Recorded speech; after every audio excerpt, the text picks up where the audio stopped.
Assalamualaikum warahmatullahi wabarakatuh. Sahabat Firma yang dirahmati Allah Subhanahu wa Ta'ala, berjumpa kembali di channel Firma_Bandung bareng Afikri. Insya Allah kita akan membahas 10 jurus mengubah nasib di jurus yang keempat.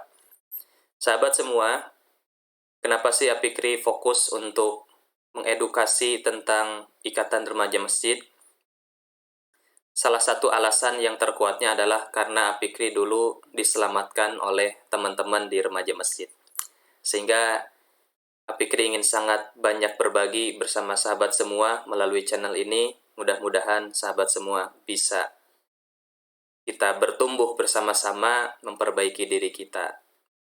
Melayakkan diri di hadapan Allah Subhanahu wa Ta'ala agar kita layak menjadi orang-orang yang ditolong oleh Allah Subhanahu wa Ta'ala. Baik sahabat, langsung saja kita akan membahas lanjutan dari jurus yang keempat. Jurus yang keempat ini adalah ubah orientasi. Sesungguhnya tidak ada orang maupun kaum yang mengalami perubahan nasib tanpa mereka mengubah dulu orientasi. Orientasi itu apa ya? Orientasi itu adalah arah perjalanan hidup. Gambaran masa depan kita seperti apa. Nah, itulah orientasi. Nah, sahabat, kehidupan itu laksana perjalanan. Kalau kita berangkat mudik dari Jakarta ke Jogja, maka dari awal kita sudah seharusnya tahu kemana arah yang dituju. Kalau salah, jangan-jangan kita malah ke barat, menuju Merak, lalu menyeberang ke Sumatera. Wah, makin jauh ke Jogja ya. Atau lebih parah lagi, kita malah ke Cengkareng naik pesawat. Ternyata itu pesawat jurusan Jeddah. Wow, jadinya bukan mudik tapi umroh. Biasanya dari Jakarta, pemudik ke Jogja akan menuju ke timur.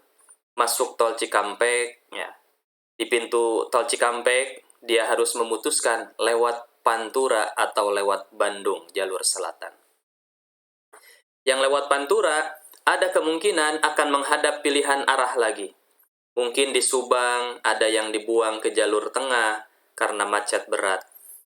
Mungkin di Cirebon ada yang memilih ke kanan lewat Purwokerto.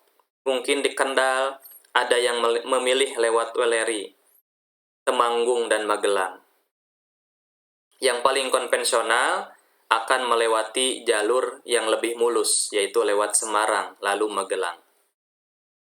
Intinya, di tiap simpang jalan itu, mereka harus memutuskan ke arah mana. Disitulah setiap saat kita harus berorientasi. Kita ada di mana, dan tujuan itu ke arah mana. Sahabat, demikian juga dengan kehidupan.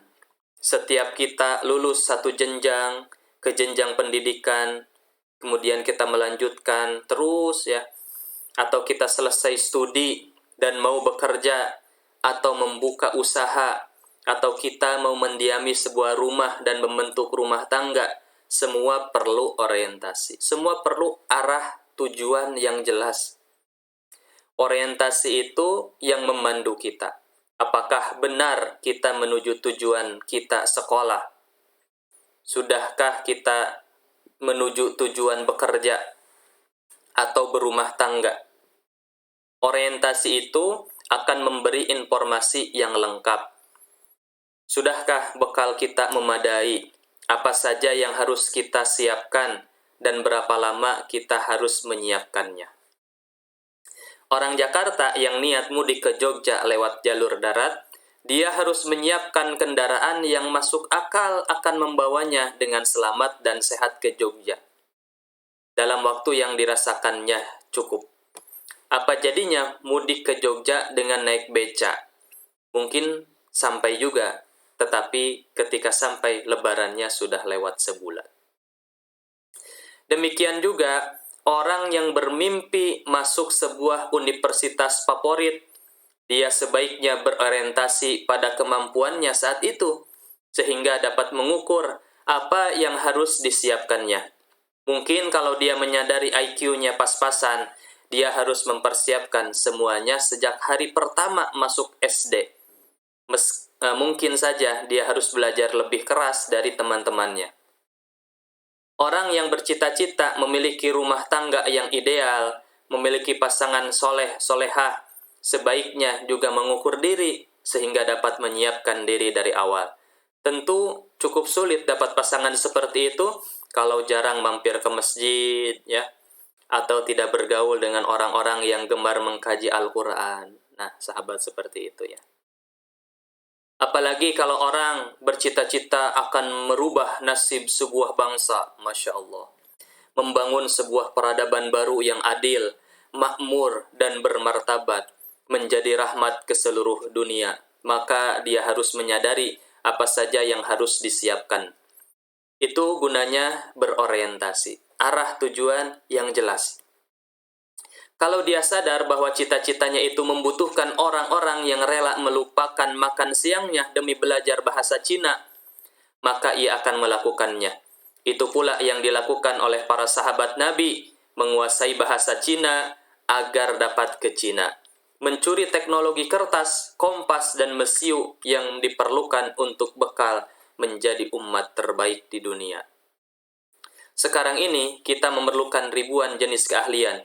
Kita perlu orang-orang yang menguasai ilmu syariat untuk persoalan ekonomi dan bisnis modern. Kita juga perlu ilmu syariat untuk maju di percaturan politik dunia. Kita juga perlu orang-orang yang menekuni fisika nuklir agar dunia Islam dapat menggetarkan musuh-musuhnya yang memiliki senjata pemusnah massal. Nah, sahabat yang dirahmati Allah, yuk ubah orientasi kita agar Allah ubah nasib kita. Orientasi itu apa? Arah hidup. Gambaran masa depan kita itu harus seperti apa? Maka harus jelas. Dari Jakarta ke Yogyakarta, kita lihat dulu petanya. Kemudian kita siapkan perbekalan untuk sampai kepada tujuan akhir kita. Nah, begitupun dengan cita-cita besar kita. Kalau sahabat menginginkan berubah dari kondisi yang sebelumnya menjadi yang lebih baik lagi, maka targetkan menjadi yang seperti apakah sahabat semuanya. Maka dari situ, mulailah melakukan sedikit demi sedikit perubahan yang insya Allah apabila sahabat semua mampu untuk memetakan tujuan hidup sahabat, insya Allah Allah akan bukakan kondisi yang lebih baik, kondisi yang lebih berkah bagi kita semua. Barakallahu li wa lakum. Terima kasih. Jangan lupa like, share, dan komen kalau ada yang dirasa perlu untuk disampaikan. Demikian, Assalamualaikum warahmatullahi wabarakatuh.